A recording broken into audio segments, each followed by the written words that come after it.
Valentino, sofa la catino, sofa la caticato, אליק בליק אבא.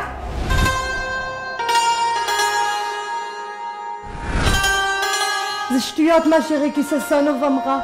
אבא שלי טוב, הוא לא רע, הוא טוב. ואז המלחמה פרצה. אבא! גם אבא שלי מובטל.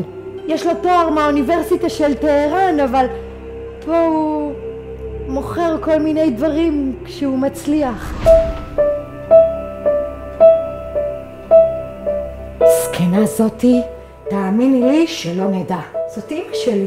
למה היא מסכנה? אבא.